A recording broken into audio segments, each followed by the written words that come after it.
Okay. Hello guys, this is PS3 Fanboy 16 here. And I recently watched The Amazing Atheist, and one of his videos, it had something to do with Thunderfoot and a man called Gman. And in it, it's a discussion about evolution and things like that.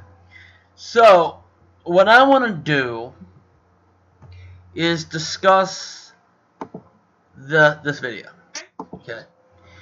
In this video, you have Gman, the God Man, that is trying ever so hard to try and discredit Thunderfoot, trying to trick him, and his his canines, his feline's defense falls flat on its face because of common sense.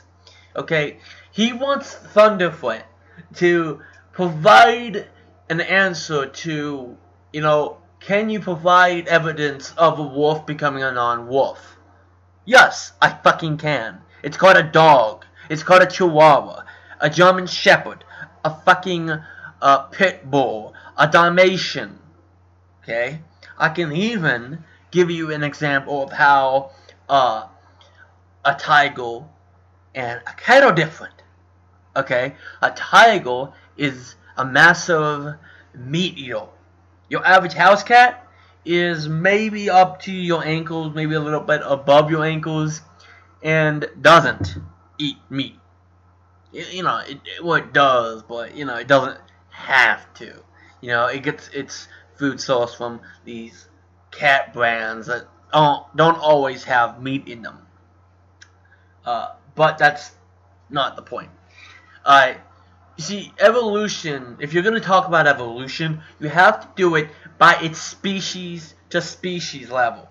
You can't group it or have a discussion about evolution and then have it be kinds, because you can't prove anything with that defense. Because just because a dog having sex with another breed of dog and has puppies that have traits of both doesn't remove that from the canine group. Same way as taking one cat and then having it have sex with another cat and having them have offspring doesn't remove those baby cats from the felines. Okay? There's obviously a change. They're obviously different. But they are still cats, and they would then be in the felines. Same way as two separate dog species having relations and producing a new generation of puppies wouldn't remove the puppies from the canines. Okay? It doesn't fucking happen. Okay? In order for a canine to be removed from canine, it would have to take more than just a few subtle changes. It would have to be a much bigger change. It would have to not only look different, but act different. Right? And G-Man's defense is that a dog, a wolf, is still a canine. Yeah. That isn't a valid defense against evolution, though. Okay? Evolution is change over time. If you believe that it happens on a small scale, then you have to then agree that it also happens on a much bigger scale. Because believing it on this scale, but not believing it on this scale, is unreasonable. It doesn't make sense. Okay? If you believe it on this scale, why can't you believe it on this scale or this scale? Okay,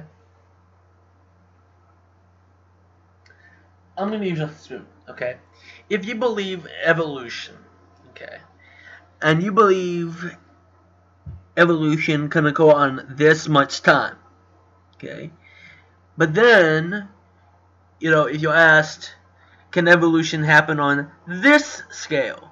And you say no.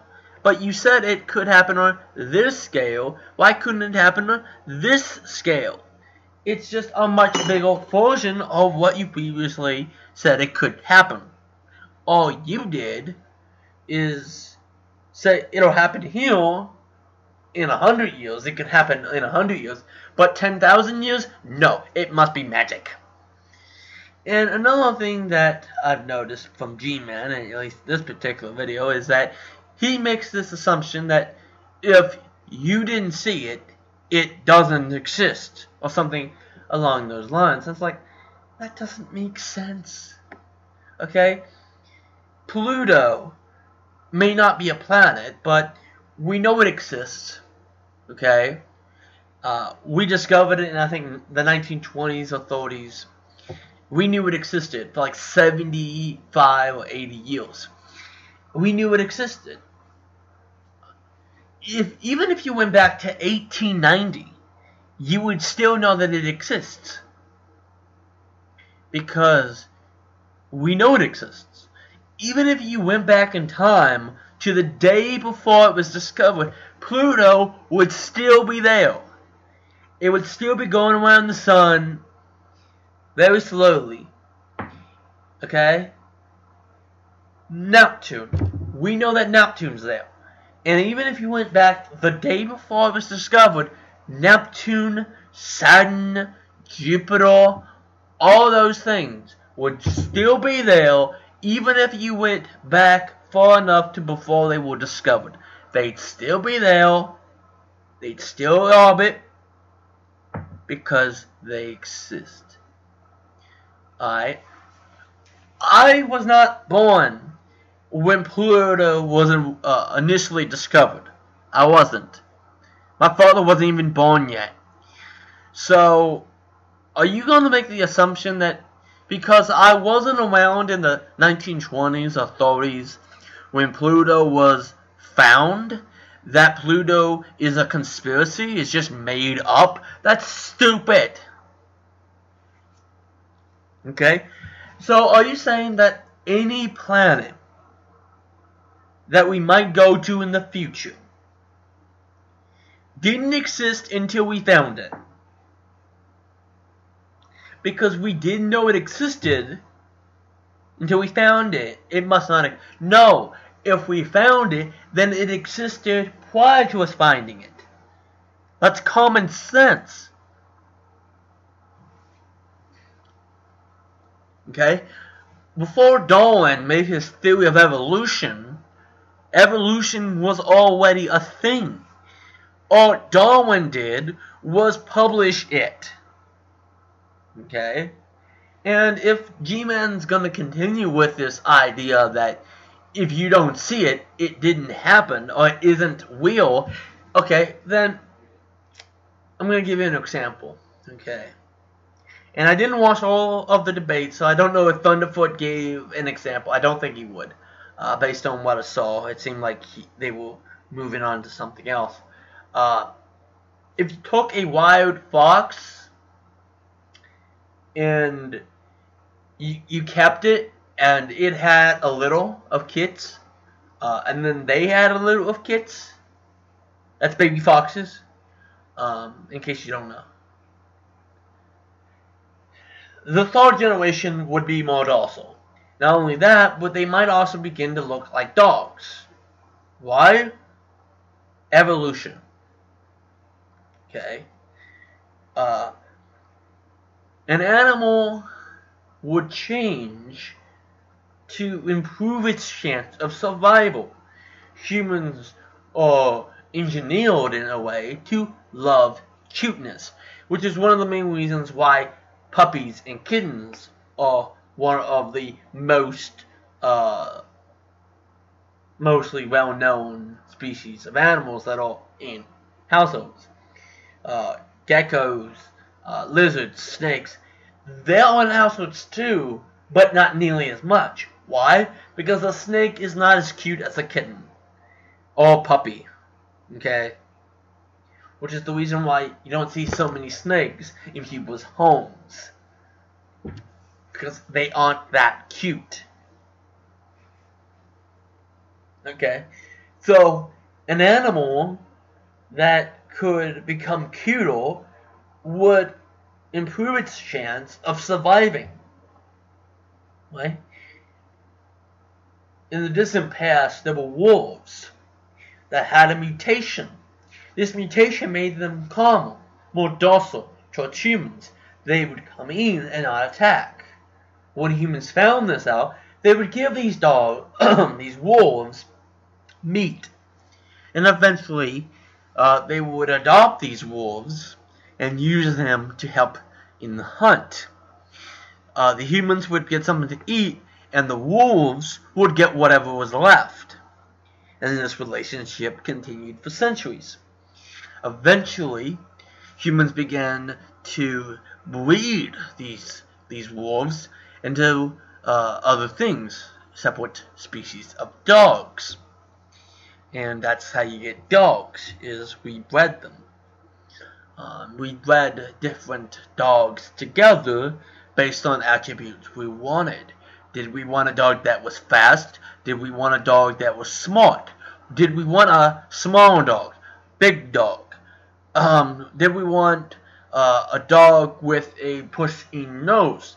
Did we want a dog with big ears? What did we want? And we developed them over time.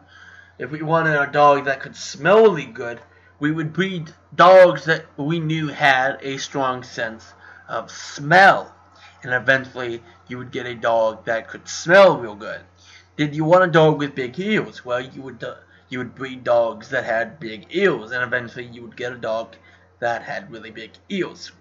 Did you want a dog that could see in the dark? You would breed dogs that you knew had really good eyesight in the dark, and eventually you would get one that was really good at seeing in the dark. That's human-made evolution, but evolution nonetheless. Gman is trying to use the kind defense, which doesn't make any sense because even if a species of dog or cat came into existence, it wouldn't remove itself from its kind. A separate dog species is still a dog, and so would be in the canine group. A species of cat would still be a cat, and so would still be in the feline group. G-Man, you can't have a debate about evolution without talking via a species-to-species level. If you're doing it by its kind, then you've kind of admitted that you don't have a defense, and so are throwing anything that might derail them in order to look like you have a point. You don't. At least not that I saw. And I admit that of the 56 minute video, I lost maybe 16 minutes of it. So you might actually have a point, but at this point, I don't care. So, see you next time.